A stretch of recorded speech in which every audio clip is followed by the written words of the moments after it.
وہ سب اس کا خون لینے پر تلے تھے۔ سلیمان صاحب آگے بڑھے اور اس کے منہ پر تھپڑ دے مارا۔ بے حیا، بے حیا! اسے تھپڑوں سے مارتے ہوئے سلیمان صاحب کہہ رہے تھے۔ ان کے لب ہل رہے تھے مگر ان سے آواز ڈولی کی نکل رہی تھی۔ وہ سلیمان صاحب نہیں، ڈولی بول رہی تھی۔ ڈولی، ڈولی، پنکی، بے حیا! پنکی کی انگلیاں، فون کی گھنٹی۔ وہ ایک جھٹکے سے اٹھ بیٹھی۔ کمرے میں اندھیرا تھا۔ اس نے ہاتھ بڑھا کر ٹیبل لیمپ آن کیا۔ زرد سی روشنی پھیل گئی۔ اس نے بے اختیار دونوں ہاتھوں سے اپنا چہرہ چھوا۔ سب ٹھیک تھا۔ کسی کو کچھ علم نہیں ہوا تھا۔ وہ سب ایک خواب تھا۔ او خدایا!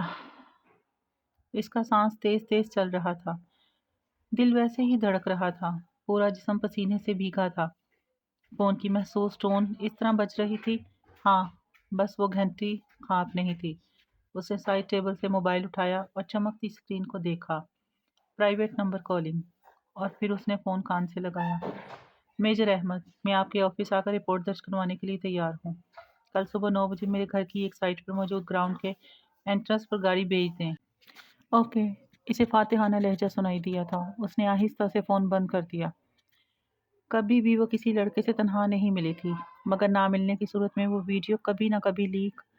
اس خوفناک خواب نے اسے یہ سب کچھ کرنے پر مجبور کیا تھا۔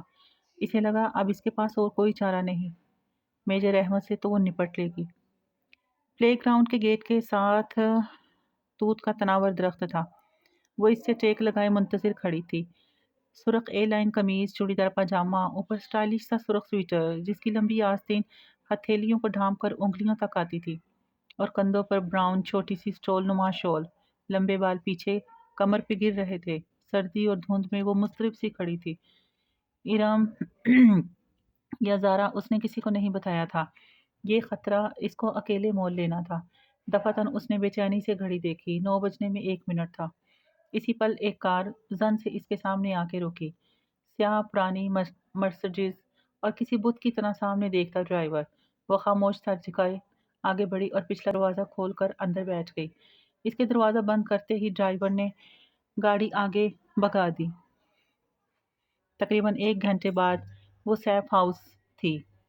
سفید دیواروں والا خالی کمرہ، درمیان میں لکڑی کی کرسی اور میز جس پر اسے بٹھایا گیا۔ میز پر صرف ٹیلی فون رکھا تھا، باقی پورا کمرہ خالی تھا۔ وہ مضطرب سی گردن گھما کر ادھر ادھر دیکھنے لگا۔ 3 طرف سفید دیواریں تھیں۔ ان میں سے ایک دیوار میں وہ دروازہ تھا جہاں سے وہ آئی تھی، البتہ چوتھی سمت اس کے بالمقابل دیوار شیشے کی بنی تھی۔ دراصل وہ شیشے کی اسکرین تھی جو زمین سے لے کر چھت تک تھی۔ اس نے غور سے اسکرین کو دیکھا۔ اس کا شیشہ دھندلا کر دیا گیا تھا، جیسے مشین پھیر کر فروسٹڈ کیا جاتا ہے۔ ہر شے اتنی مبہم اور دھندلی تھی کہ وہ بمشکل ایک خاکہ بنا رہی تھی۔ یقیناً وہ شیشہ ایک کمرے کو 2 حصوں میں تقسیم کرنے کے لیے درمیان میں لگایا گیا تھا، اور اس کے پار کمرے کا باقی حصہ تھا۔ شیشے کے اس پار کوئی بڑا پرتعیش سا آفس تھا، اور آفس ٹیبل کے پیچھے ریوالونگ چیئر پہ کوئی بیٹھا تھا۔ اس کا رخ خیا کی جانب ہی تھا۔ اس کا چہرہ واضح نہ تھا۔ خاکی یونیفارم، سر پر کیپ، ٹیک لگا کر کرسی پر بیٹھا، میز پر رکھی کوئی چیز انگلیوں پر گھماتا ہوا۔ شاید دیکھ بھی اسی کو رہا تھا، مگر اس کی آنکھیں واضح نہ تھی۔ واضح تھی تو بس ایک چیز، اس آفیسر کے گندمی چہرے کے دائیں طرف والے آدھے پہ ایک بدنما سی کالک، جیسے آدھا چہرہ جھلس گیا ہو۔ دفعتاً وہ شخص آگے کو جھکا اور میز سے کچھ اٹھا کر کان سے لگایا۔ غالباً فون کا ریسیور۔ ٹرن ٹرن، یکدم حیا کے سامنے میز پر رکھا فون بجنے لگا۔ وہ چونکی۔ فون مسلسل بج رہا تھا۔ کیا وہ شخص اسے کال کر رہا تھا؟ اس نے دھڑکتے دل سے ریسیور اٹھایا اور کان سے لگایا۔ ہیلو، السلام علیکم، مس حیا سلیمان، دس از میجر احمد۔ وہی بھاری، نرم، گرم سا، خوبصورت لہجہ۔ وعلیکم السلام۔ وہ فون ہاتھ میں پکڑ کر کان پر رکھے ایک ٹک سامنے اسکرین کو دیکھ رہی تھی، جس پر آدھے جلسے والا آفیسر فون تھامے بیٹھا تھا۔ کیا وہی میجر احمد تھا؟ میں امید کرتا ہوں کہ ہم نے آپ کو زیادہ تکلیف نہیں دی۔ جی۔ اس کو گھٹن محسوس ہونے لگی تھی۔ میرے سامنے لیپ ٹاپ پر سسٹم کھلا ہوا ہے، مجھے ایک کلک کرنا ہے اور آپ کی ویڈیو صفائی ہستی سے ایسے مٹ جائے گی جیسے کبھی بنائی ہی نہیں گئی تھی۔ دیوار کے اس پار دھندلے منظر میں بیٹھے آفیسر کے سامنے بھی لیپ ٹاپ کھلا پڑا تھا تو وہ میجر احمد تھا، وہ سامنے کیوں نہیں آتا تھا؟ اور شہر کے ایک ایک بندے سے میں یہ ویڈیو نکلوا چکا ہوں۔ بولے حیا میں کلک کر دوں اور وہ رپورٹ سمجھے وہ درج ہو گئی۔ اسے لگا وہ مسکرایا تھا، مگر آپ نے کہا تھا کہ مجھے رپورٹ کے لیے غلط کہا تھا، ایکسکیوز بنایا تھا۔ بعض اوقات بہانے بنانے پڑتے ہیں تب جب مزید صبر نہیں ہوتا، سمجھی؟ فون کو جھکڑا، اس کا ہاتھ پسینے میں بھیگ چکا تھا۔ یہ شخص اتنی عجیب باتیں کیوں کر رہا تھا؟ آپ کلک کر دیں، بمشکل وہ کہہ پائی۔ وہ شخص جھکا، شاید بٹن دبانے، اور پھر واپس پیچھے ہو کر بیٹھ گیا۔ کر دیا۔ اوہ تھینک یو میجر احمد۔ اس کا گلا رندنے لگا تھا۔ ایک بات پوچھوں؟ جی۔ کیا یہ ویڈیو جعلی تھی؟ نہیں تھی تو اصلی۔ تو آپ اتنی ڈر کیوں رہی تھی؟ ظاہر ہے یہ ہماری فیملی ویڈیو تھی، اور شادیوں پر ڈانس کی ویڈیو ہم نہیں بنواتے۔ کیوں؟ وہ بے طرفے سوال کر رہا تھا۔ کیا مطلب کیوں؟ شادیوں کی ویڈیوز سرکولیٹ ہوتی ہیں ہر جگہ، کیا اچھا لگتا ہے ہمارے ڈانس کی ویڈیو پر رائے لوگ دیکھیں؟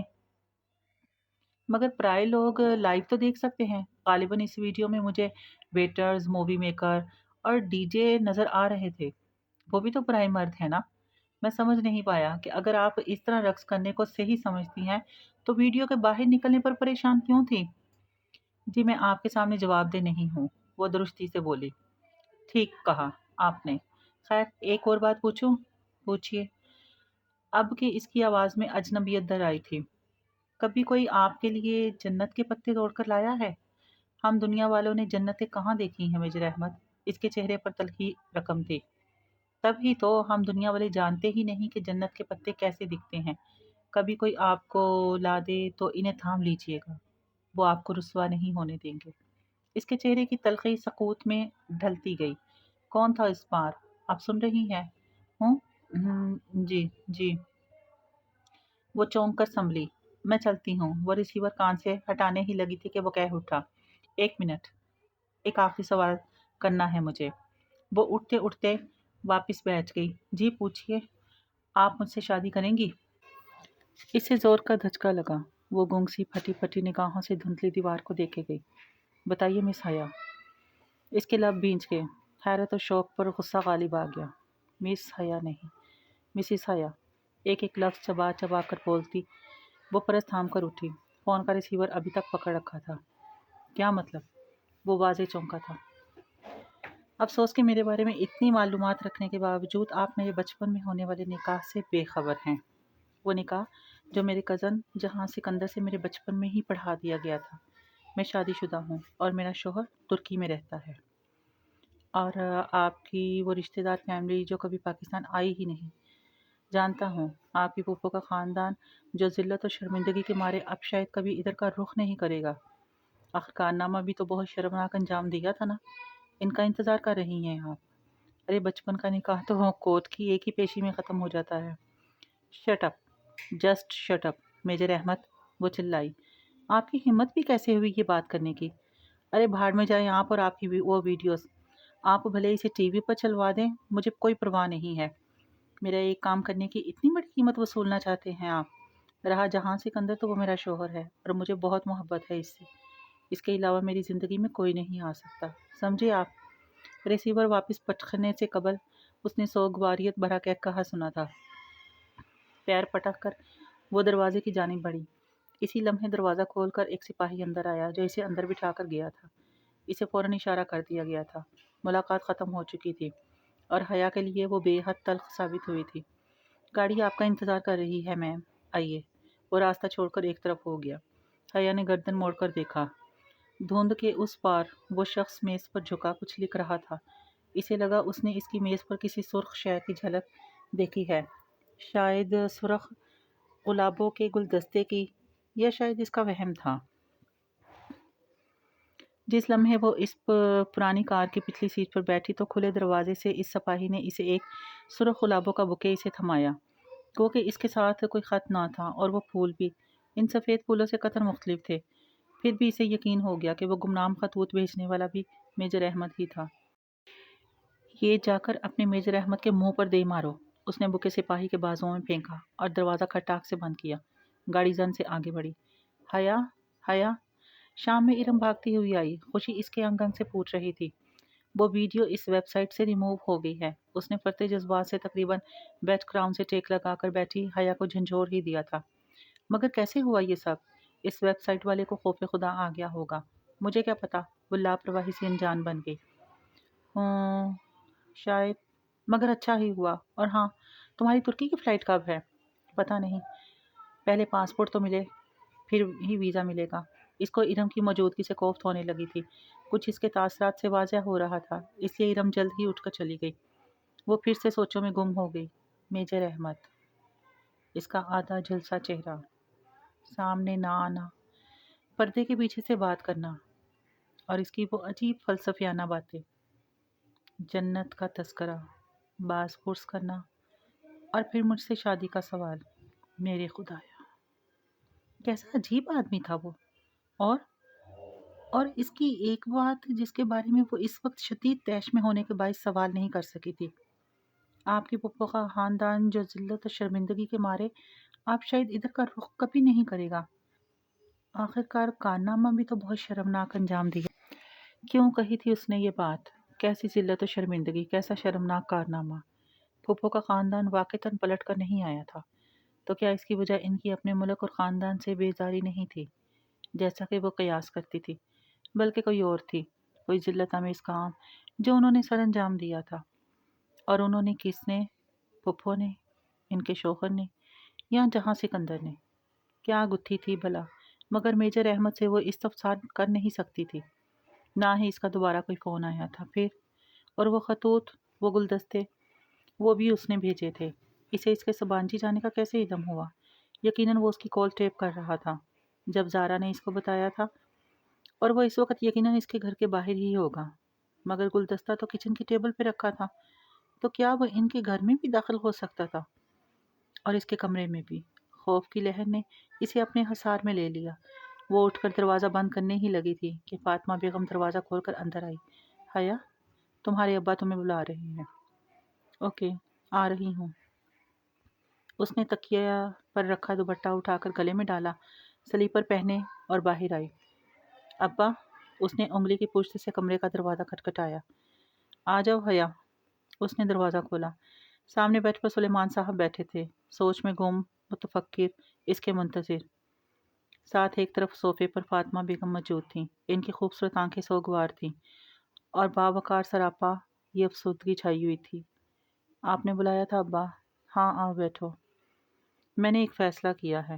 اس نے گردن اٹھائی، وہ بہت سنجیدہ دکھائی دے رہے تھے۔ اب تمہیں کورٹ کے ذریعے سبین کے بیٹے سے خلا لے لینی چاہیے۔ کوئی اس کے منہ پر چابک دے مارتا تو شاید تب بھی اسے اتنا دکھ نہ ہوتا جتنا اب ہوا تھا۔ میں نے وکیل سے بات کر لی ہے، عدالت کی ایک پیشی میں علیحدگی ہو جائے گی، اور جتنے بیزار وہ لوگ ہم سے ہیں یقیناً انہیں اس بات سے بہت خوشی ہوگی۔ اس نے شاکی نظروں سے ماں کو دیکھا تو انہوں نے بے بسی سے شانے اچکا دیے۔ ابا، کیا یہ واحد حل ہے؟ بہت دیر بعد وہ بولی۔ ان کے رویے سے صاف اندازہ لگایا جا سکتا تھا کہ وہ اس رشتے کو رکھنا ہی نہیں چاہتے تھے۔ کیا اس کے علاوہ بھی کوئی حل ہے؟ حیا، دنیا کا کوئی باپ اپنی بیٹی کا گھر نہیں توڑنا چاہتا، اور میں کبھی تمہیں یہ نہ کہتا، لیکن کس قیمت پر ہم یہ رشتہ نبھانے کی کوشش کریں جب وہ کوئی امید ہی نہیں دلاتے؟ اگر آپ کو واقعی لگتا ہے کہ آپ میرا گھر بسا ہوا دیکھنا چاہتے ہیں تو مجھے ترکی جانے دیں۔ وہاں میں اس کو ضرور ڈھونڈوں گی اور پوچھوں گی کہ اگر وہ بنانا چاہتا ہے تو ٹھیک ہے، ورنہ مجھے طلاق دے دے۔ اگر نہیں دیتا تو وہیں کورٹ چلی جاؤں گی، مگر مجھے ایک آخری کوشش کر لینے دے پلیز۔ وہ خاموش ہو گئے، شاید قائل ہو گئے تھے۔ ابا، آپ مجھے 5 ماہ کا وقت دیں۔ اگر اس کے آخر میں بھی آپ کو لگے کہ مجھے خلا لے لینی چاہیے تو میں آپ کے فیصلے میں آپ کے ساتھ ہوں۔ وہ اٹھی اور پھر بنا کچھ کہے کمرے سے نکل گئی۔ وہ خپتی لڑکی اسے کلاس کے باہر ہی مل گئی۔ وہ فائلیں سنبھالتی باہر جا رہی تھی جب اس نے حیا کو روک لیا۔ سنیں مس سلیمان، وہ جیسے مجبوراً اسے مخاطب کر رہی تھی۔ حیا نے کوفت سے پلٹ کر دیکھا۔ وہاں خدیجہ رانا کھڑی تھی، ڈی جے، جسے ڈی جے صرف اس کے فرینڈ کہا کرتے تھے۔ وہ اس کی فرینڈ نہ تھی اور نہ ہی بننا چاہتی تھی۔ جی خدیجہ،